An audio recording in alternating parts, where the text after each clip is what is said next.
the energy is there, the fire is there, the excitement of going after, maybe their new goals. I think for us, it's a lot of the same goals since we started this journey in the middle of last year. But there's also I feel like there's more clarity.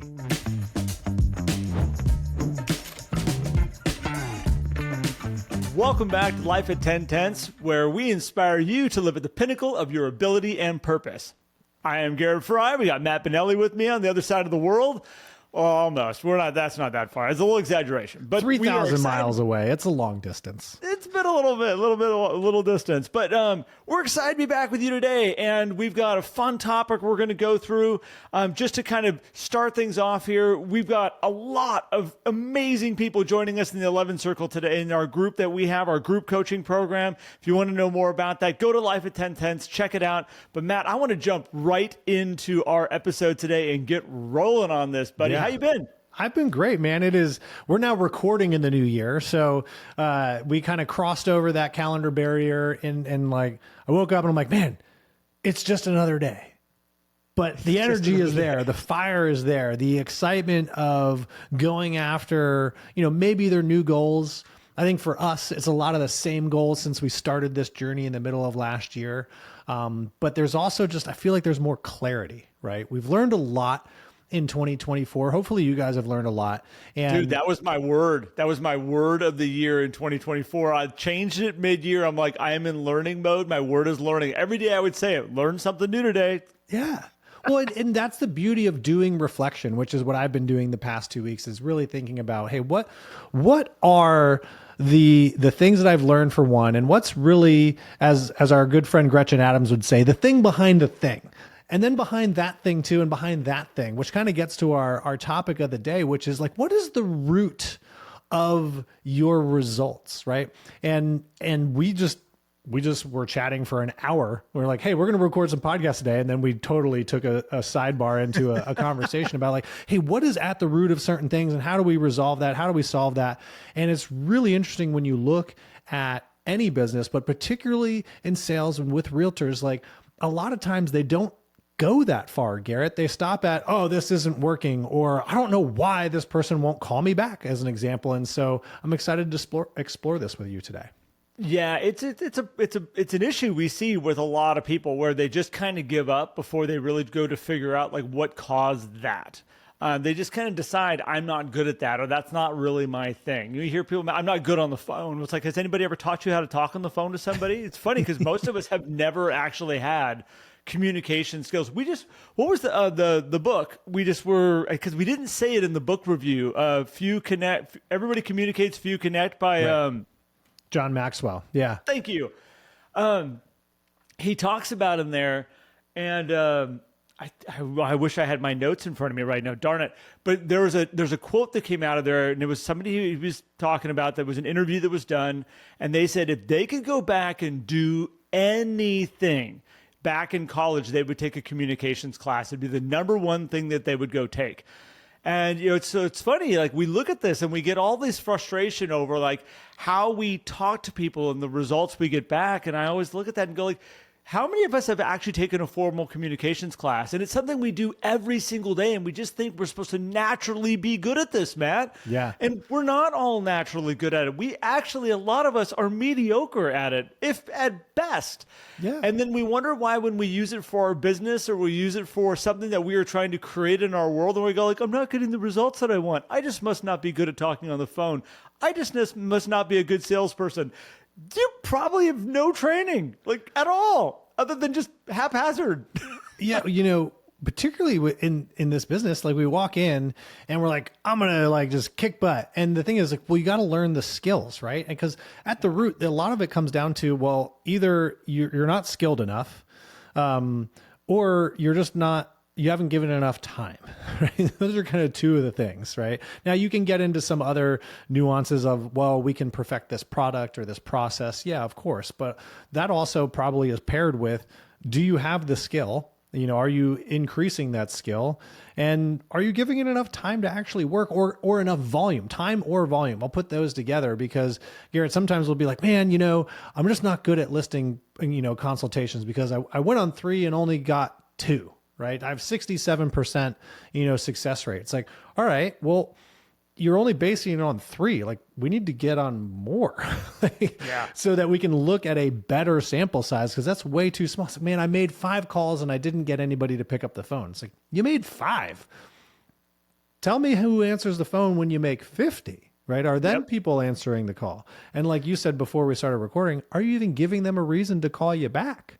Yeah, I got called on this years ago where and I think we recently actually I've said this on a podcast. So if I had said it, it's totally okay. You're going to hear it again. But it was basically a chat. It was early on, and there was a chat I was having with a gentleman that I had reconnected with, and I was super excited to be talking with him. And I was like all lit up and engaged, and then all of a sudden it just went dead. Like there was no response from him. And like I was overthinking it in my head, and I was going, "Gosh, did I say something stupid? Like I maybe not like connected with him in the right way, or like maybe I shouldn't have." And all of a sudden, like about a week passed, and I just said, "Hey, man, like just wanted to like." I didn't, the conversation kind of died. I didn't know. He said, "You didn't ask any questions." And I was like, oh, like that is how that type of conversation works through a chat mode like that, was that I actually have to ask a question. He engages me back. He might ask me a question. I engage him back. But if no questions are being asked, the conversation dies. Yeah. And here I am overthinking on my end, making up all these reasons, which we all do. There are people listening to this right now, Matt, that are going like, oh gosh, I did the listing presentation and I haven't heard back from anybody. Like, oh, and then they make a phone call and they're ghosting me. They didn't call me back. And I've asked people, did you give them a reason to call you back? Or did you just say, hey guys, just checking in on the presentation I did last week. And if you have any questions, let me know. Yeah. And you hang up. It's like, I don't have any questions. Like, all right, cool. I got no questions. That's it. Yeah, exactly. It's really interesting. And this is why auditing, which is why I really like the end of the year and kind of even where Christmas and New Year's fell this year, because we had kind of these 2 weeks of really low activity, which just created a lot of reflection. Because when you go back and look at singular processes, if you go look at your singular conversations, you can audit those things back to, well, what's the root? What is the root of one, maybe the problem that I think exists, and what is the root of it, what actually creates results? And in your example, the root was you didn't ask a question. So the root of your results is ask more questions, right? If you ask more questions, that conversation would have continued. If you ask more questions in other chats, then those conversations would continue, which would eventually lead to a business opportunity, a buyer consultation, a listing consultation, potentially. At the very least, you get to add somebody onto your life changes list, which is always a great thing because now you have even more reason to continue conversation. And so I think it's really important whenever we hit this, what we perceive as a roadblock, to go back, audit, have somebody else audit. And I think it's important, Garrett, you said you asked him the question of why didn't you respond, which prompted a response from him, which was also a third-party audit of the conversation. And you were able to then continue that relationship. So don't also hesitate or fear having somebody else audit, because I've had that happen to me too. I had my accountability partner read through some things that I was doing. And he was like, well, right here, you basically just closed the door on that opportunity. I was like, what do you mean I closed the door? The conversation, oh, yeah, I did. I totally just ended it right there. So it's important to have that third party too. Well, and I think to kind of like just put the bow like on the phone call, like calling back on a listing presentation real fast, just so it's not like I'm leaving that open ended here. Like a good question would be is leaving our meeting the other day. I want to make sure I'm clear on these two things. Is it more important the price you get for the house or the time in which you sell this in? Like what is most important to you? Shoot me a call back as soon as you get a chance. Yeah. That little question right there would cause somebody to be like, well, here, let me talk with my spouse. What is more important? Is it the price or is it, the time frame at which we get, it actually is the most important thing is that we're actually out of here in 60 days. That is the most important thing. Not saying price isn't important, but that's the most important. And I think that like to open up that dialogue, all of a sudden you get a response back and it's not this way open-ended question. It's one that requires an answer. And then all of a sudden, then you can determine, are they ghosting you? If you give somebody a really specific question that's going to help them get the results and where they want to go to, and they don't call you back, then you are allowed to go, I might be being ghosted. Otherwise, you would might have even created the situation. And I would add, even on top of that, if you gave them a specific question and asked it 7 or more times and they didn't respond to you, then you Yeah. can probably say that they're ghosting you. Now, I know that seems like a lot. People are going, oh my gosh, that's so many. And yes, I get it, right? And you can look at the time and the distance and the frequency between and how you ask that. Because if they didn't respond to that, Garrett, I would probably, maybe send a text or another call a few days, maybe a week, depending on what the But here's the relationship thing, was like. And man, just say, they hey, asked you to do a job. yeah, Like, have you decided to go another path? That's the thing. They've asked you to do another job, and my thing is until they tell you, hey, we're good. We've decided to go a different path. There's a little bit there. You can't just go, oh, I feel like I'm being ghosted. This is why I like it that you're like, don't just do one call, ask a question that they don't call me. Oh, I'm being ghosted. Like, no, like check. There's some repetition that needs to happen there because until they say we're not going to use you, like potentially, like. You have been brought in their world to do a job. You might as well continue to move forward as if you are there to help them. You are helped to get them to get to their destination. And at some point, they are either going to say, oh my gosh, thank you so much for staying in touch with us. We've had all kinds of craziness going on the backside. My wife's been sick. I've been sick. We had this happen. All these things have been going down. I appreciate you staying in touch with us. I've said those exact words to people, by the way, where I'm like, I apologize that I have not been following back up. You thank you for continuing to follow up with me. We've all done it. We have that role that we can be in there. So, Dad, don't give up too early. Ask lots of questions. But this all goes back, Matt, to what is the root that is causing the results that are sitting in front of us right now? Yeah. Which, even in that situation, I think a lot comes down to skill. And I'll say, when you look at everything, I would assume that the root is the skill. And if you assume that, it'll lead you down the path to figure out what is that skill that I need to improve upon. And even if you find, hey, actually I'm pretty good at this skill, then you probably find a different route, which is great. Yep. Either way, it forces you to go do that type of analysis. And by doing that, you find a way to do more reps, which is really how you build the skill, because learning it is one thing. Everybody's always looking for the script. Well, Garrett, great. What are the questions I should ask? What's the script that I should say? And yes, there are some better ways to ask certain questions, but a script will not save you. The skill of communication, the skill of conversation, the skill of using that script over and over again and realizing where you need to tweak things, when it's appropriate to ask certain questions, is what's going to develop your skill. I remember I got a cold call. This was back in my early days of being a realtor, actually. So it was in the early 20-teens, and it was an agent who was with a brokerage that was known for doing cold call type stuff. And he called me, and I was renting an apartment at the time. And he said, hey, are you so-and-so? And do you live here? And I was like, yes, that's me. And no, I don't live there. And he said, oh, well, where do you live? And I told him where I live. And he's like, oh, even better. I was like, this is very interesting. I was like, where is this going? And he kind of gave his little pitch, and I said, well, hey, I appreciate you reaching out, but there's two things. One, I rent this unit because he thought that I owned it. And I said, two, I'm a real estate agent. And he goes, oh, okay.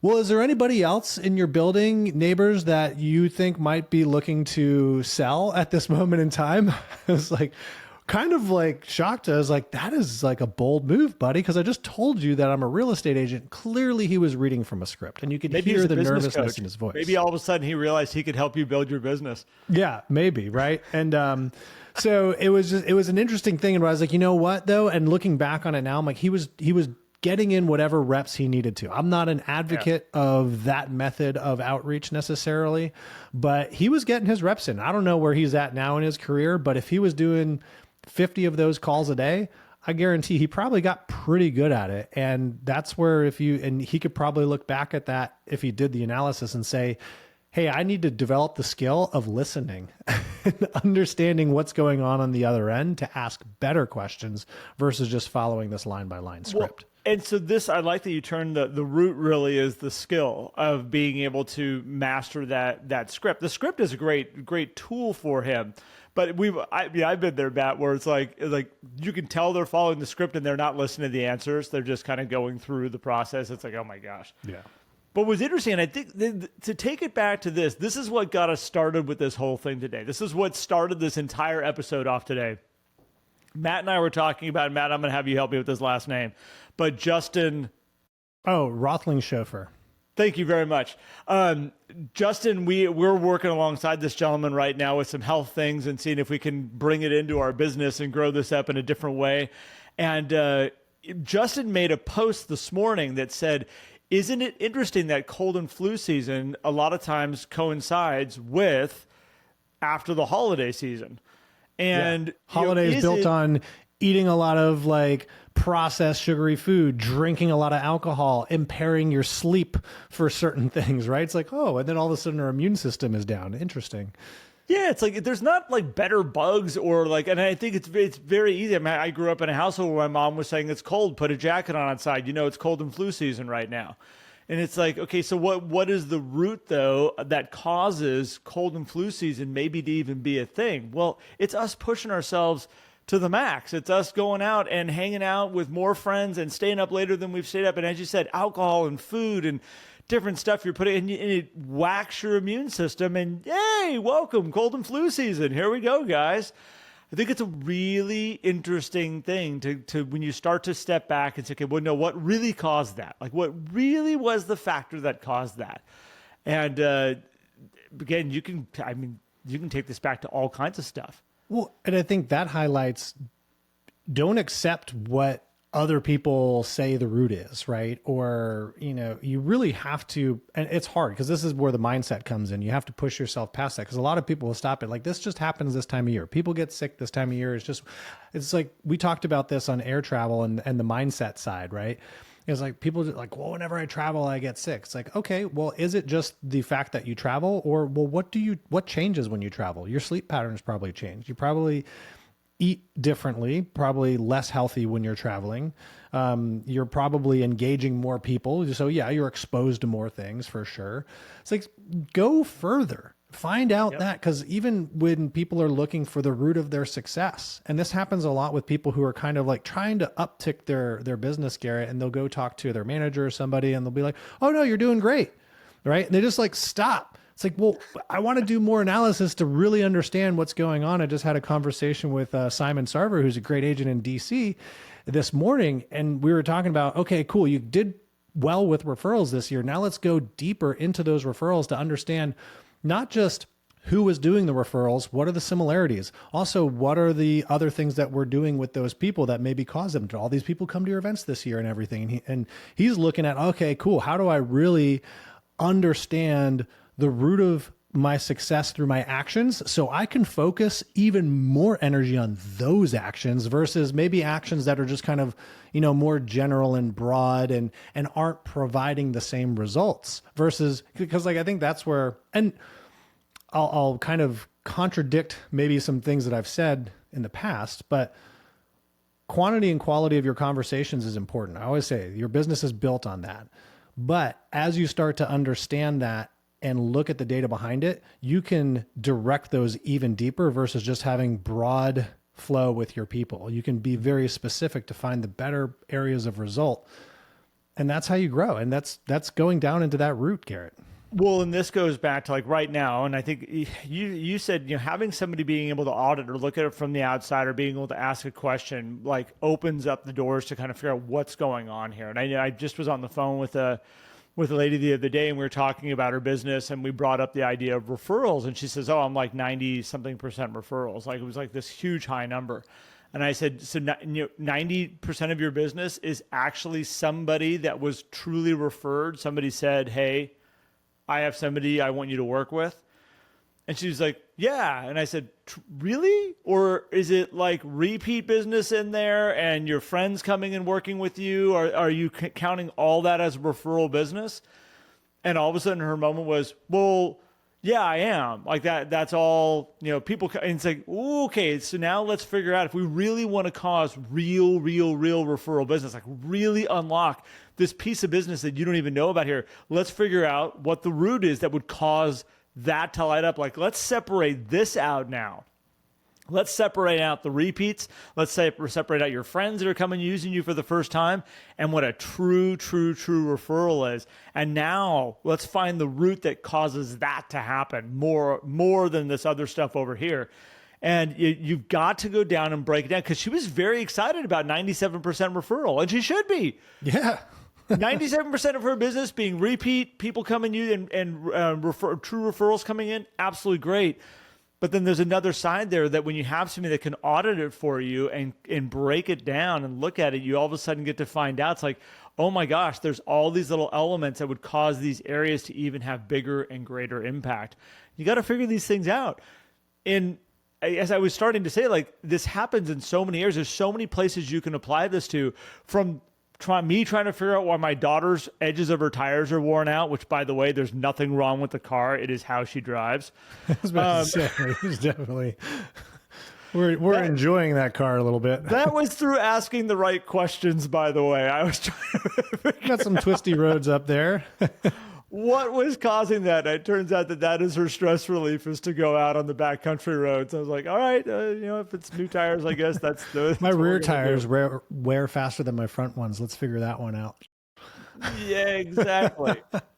So again, you start to look for these things that cause these results. And I think if we bring this back into, listing presentations and buyer presentations and buyer meetings that we have, Matt, like, there's a lot of places in there that you can break down, why am I getting these results? And I think it's easy for us to look sometimes at an agent in our office and go, why are they so lucky? Why do they always get that piece of business? Why do they always seem to have a new listing? Is it just magical? Is it just because they're who they are? Well, if they're creating those results, most likely you can too. Let's figure out what's going on in there. Let's really break this down. I will say, Matt, there are like in the sports world, there are the Michael Jordans. Now, there are, if you go listen to his whole thing about what got him to be who he is, you would sit back and go like, oh, there's the root cause that made that guy be who he was. Like, that wasn't a, freak of nature type of thing. There are some people that when the right stuff is applied, they will create results that nobody can touch. I do agree with that. You take an Usain Bolt and things like that, and you go like, well, who can, by just training the same way and eating the right stuff, go up and chase that guy down and be like, oh yeah, see, I just had to follow his plan. I will very comfortably say I'm never going to run as fast as that guy. I'm totally okay with it. And no matter how much training or how early I started, it ain't going to happen. But there's a huge element in there of really amazing athletes, really incredible athletes that will never touch his level. And those people, you can definitely look at that place in there and go, what are the common things that all of them do that have gotten them to this level? And they are watching what they eat at a higher level than anybody. They are watching the vitamins that are going in. They are taking their blood, I guarantee you, once a month to go, what am I deficient in? What has changed? What's different from then to then? What are my sleep patterns? What are my heart rate patterns? They have broken this down into a level that they can actually take and fine tune the dials to get the best out of the machine that they've been given. Most of us never take the time to do that. And, some people want to run at those high levels in their business, and they want those pro athlete type levels in their business. And it's like, well, how stringent are you being with the data that's been given to you? And how much are you paying attention to? How much are you just going, that's just how it is, I guess. So well, the beauty of going that far too, and because all the top guys too, even the Usain Bolts, the Michael Jordans, the LeBron James, it's not like they just got there on talent alone, right? No. Yes, their talent put the gap, between those that would work just as hard as them, although I would argue that some of them probably work harder than everybody else because they have that talent, right? But when you go that far deep, you also can uncover, it's like, I don't have to do a million things this year to change my business. Because even going to the consultation side, Garrett, people say, there's something wrong with my buyer packet. It's like, I don't think so. I don't think there's anything wrong with your buyer packet. You have one, great. If they're making the decision just off of the comparative analysis of your buyer packet versus the next person's buyer packet, we have another issue that's going on. There's more skills that we can build in our conversations, in our follow-up, in our attraction of opportunities that will totally overcome your buyer packet problem, which can be solved later when you solve the front end. Well, And here's that's the where interesting going thing. deep down helps. Matt, there are successful agents out there who don't have buyer's packets. There Yeah. are successful agents out there who have never prepared a pre-listing packet to be delivered over. Like when There you are successful agents that don't have social media. when you start getting that area of going like, this is why I'm failing right now, it's like, it's an element that you need to look at. It's a piece of the puzzle that you need to look at. But somewhere in there, there's a break. There's a break in the chain somewhere that's causing this thing not to work. And it's very easy to point the fingers at some of the systems and go, this must be the problem, this must be the problem. And it definitely takes, I think it takes you being very, very, very self-aware as you go and you start to look at your business and break it down to be able to ask those questions, to be honest with yourself. And Matt, I think it takes a lot of confidence to be able to ask somebody else, to be an outside person to say, hey, can you look at my business and tell me what I'm missing here?